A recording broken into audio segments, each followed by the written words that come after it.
Sizler hanımlar, bugünkü dersimiz badam tipicini tayyorlash. Bundan kerak materialimiz bo'lsa, oldi bilan odatdagi uy unidan 550 gram, 5 dona tuxum, vanilla yani yuz puraqdan 4 gram ishlatamiz. Ondan puraqsiz sumaydan 40 gram,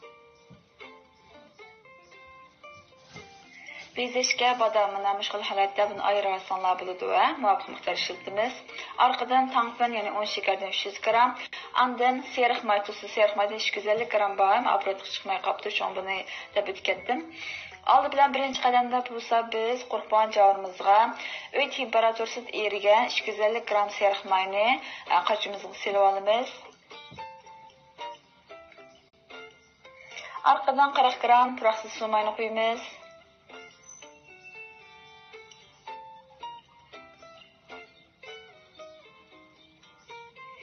Bunu qo'yib bo'lgandan keyin dadaji orqali bularni oqarg'ich ko'ptirib olamiz.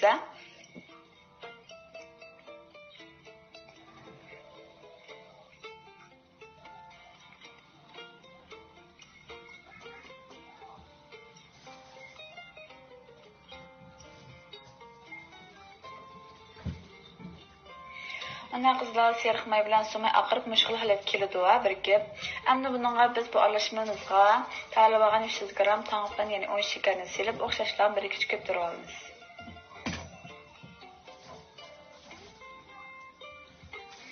Buni silib oldik. Buni oldi bilan madadanjining uchiga bir qur aralashtirib etamiz. Bo'lmasa bemalol ko'ptarsanlar 10 shakar to'zib ketadi. Bir qur aralashtirib etib, uni ko'ptarsanlar kerak apsikka.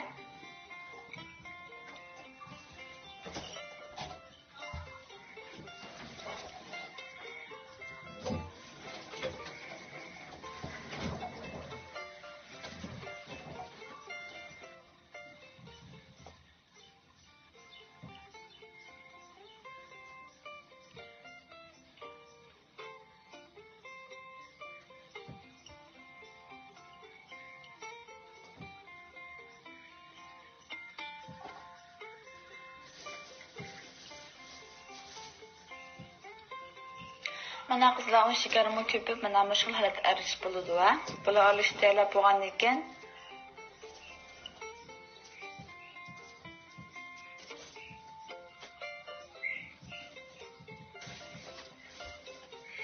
buni aralashtirib birikib bo'lgandan keyin endi 5 dona tuxumni bir dazdan chiqib aralashtirib olamiz.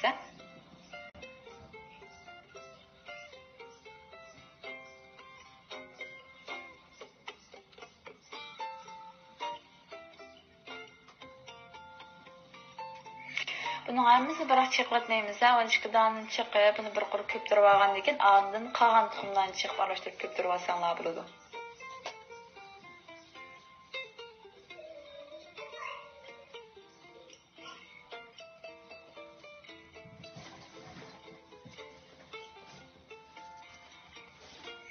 Ondan qolgan 3 dona tuxum chiqib oldik. Ko'zinglar mana buni o'xshashlam ko'ptirib olamiz.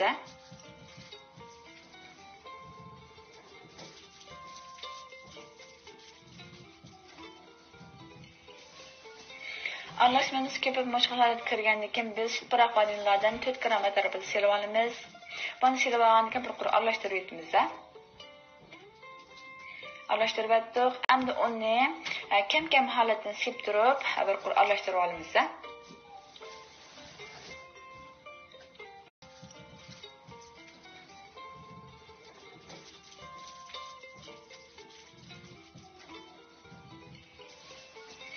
Aralashmamiz ko'pib mushkul holatga kirgandan keyin biz puraq vanilladan 4 gram atrofida silib olamiz. Buni silib olgandan keyin bir qur aralashtirib etamiz. Aralashtirib etdik. Endi uni kam holatda silib turib, bir qur aralashtirib olamiz.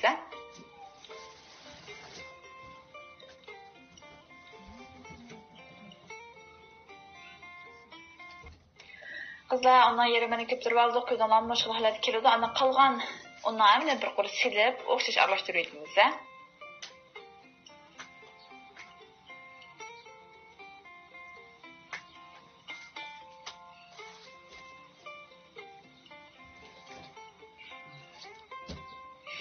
Bunun bir qol aralashtirib bo'ldi ko'zinglarni quyuqliqqa mana mushkul holatda bo'ladi jima.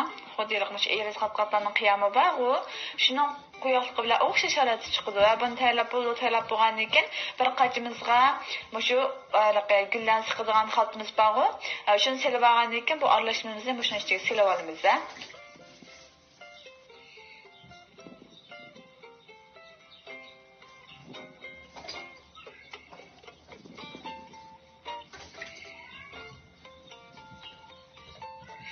Bunu silib tayyorlab bo'ldik ko'zanlarmi mushkul holatda endi buning uch qismini qaychilar bilan normal holatda kesib olamiz. Bek cho'ng kesib etmanglar, bek kichik kesib etmanglar. Buni mushkul holatda kesib olsanglar bo'ldi. Buni kesib tayyorlab bo'ldik.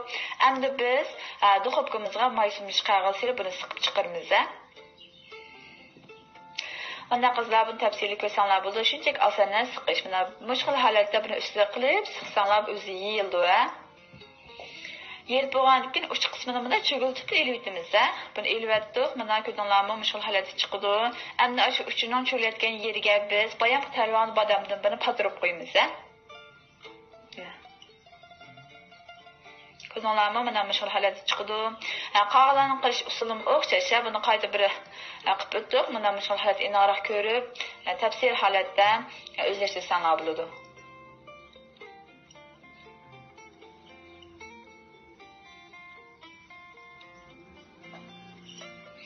Bek chiqib betibcha kirgizib etmaymiz-da, bir qurlab betib qo'ysanglar bo'ladi. Buning shakli chiroyli chiqmay qoladi, bekcha kirgizibetsanglar.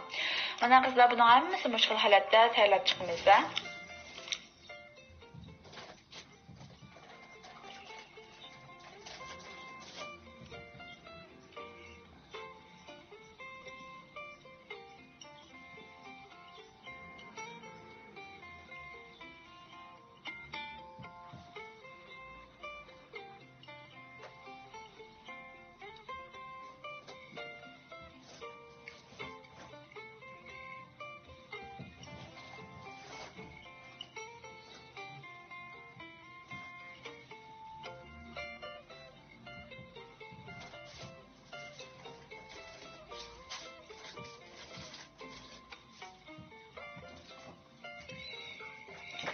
Mana qizlar pechlarning hammasini biz tayyorlab bo'lgandan keyin oldin qizitilgan 170 gradus duxovkada 20 minut oq suzuk holatda pishirib olamiz.